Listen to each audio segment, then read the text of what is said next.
로마서 3장.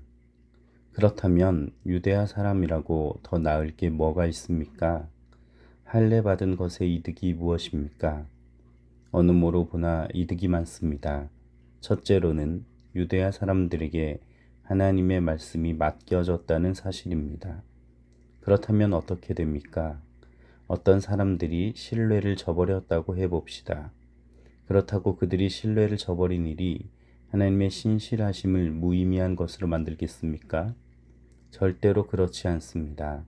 하나님은 참된 분이시지만 사람은 모두 거짓말쟁이라고 해야 합니다. 성경에 이렇게 적혀 있는 대로입니다. 주님이 말씀하실 때에 주님이 의로우시다 인정받으시고 주님이 재판받으실 때에 주님이 이기시도록. 그러나 우리가 불의가 하나님의 의를 드러낸다면 우리가 무슨 말을 하겠습니까? 벌을 내리시는 하나님이 불의하시다는 겁니까? 사람들 방식으로 말해보는 겁니다. 절대로 그렇지 않습니다. 만약 그렇다면 하나님이 세상을 어떻게 심판하시겠습니까? 누군가 이렇게 말할지도 모릅니다. 하지만 나의 거짓됨 때문에 하나님의 참되심이 더 두드러져서 하나님께 영광이 돌아간다고 합시다. 그렇다면 왜 나도 여전히 죄인으로 판결을 받아야 합니까?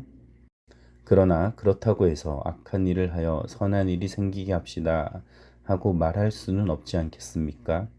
몇몇 사람들이 우리를 헐뜯으며 주장하기를 우리가 그렇게 말한다고들 하지만 사실은 그렇지 않습니다. 그런 사람들은 심판을 받아야 마땅합니다. 그렇다면 어떻게 됩니까? 우리가 더 낫습니까? 전혀 그렇지 않습니다. 우리가 이미 고발하기를 유대야 사람들도 그리스 사람들도 모두 죄 아래 있다고 했기 때문입니다. 성경에 이렇게 적혀 있는 대로입니다. 의로운 사람은 없다. 하나도 없다. 깨닫는 사람도 없다. 하나님을 찾는 사람도 없다. 모두가 빗나갔고 다 함께 쓸모 없어졌다. 선한 일 하는 사람이 없다. 하나도 없다.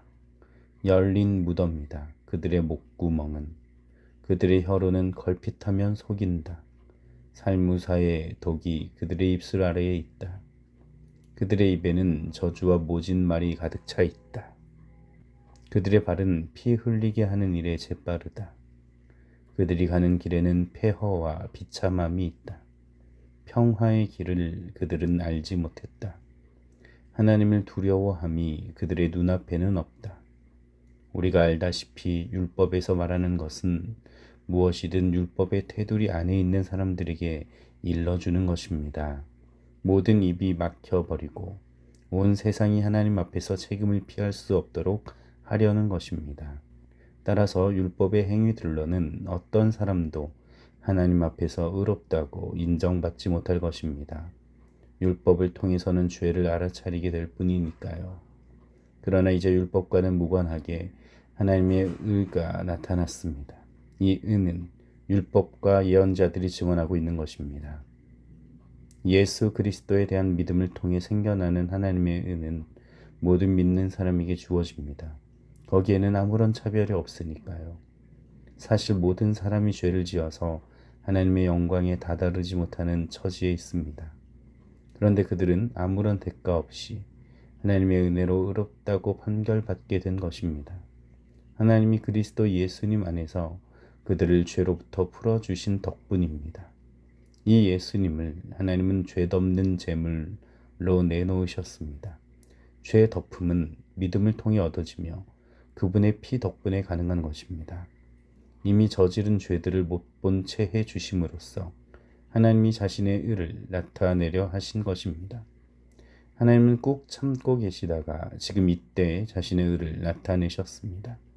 이것은 자신도 의로우시고 예수님을 믿는 믿음에 기초한 사람도 의롭다고 인정하고자 하신 것입니다. 그렇다면 자랑거리가 어디에 있습니까? 아무 데도 없습니다. 의롭다고 인정받는 것은 어떤 법으로 되는 것입니까? 행위들의 법으로입니까? 그게 아니라 믿음의 법으로입니다. 우리 생각에는 사람이 의롭다고 인정받는 것은 믿음으로이지 율법의 행위들하고는 관계가 없기 때문입니다. 그렇지 않다면 하나님은 유대야 사람들만의 하나님이시라는 말입니까? 다른 민족 사람들의 하나님이시기도 하지 않습니까? 물론 다른 민족 사람들의 하나님이시기도 합니다. 참으로 하나님은 한 분이십니다.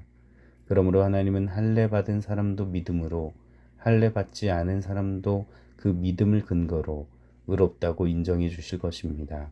그렇다면 우리가 율법을 폐지해 버리는 것입니까? 그 믿음을 통해서요? 절대로 그렇지 않습니다. 오히려 율법을 튼튼하게 세웁니다.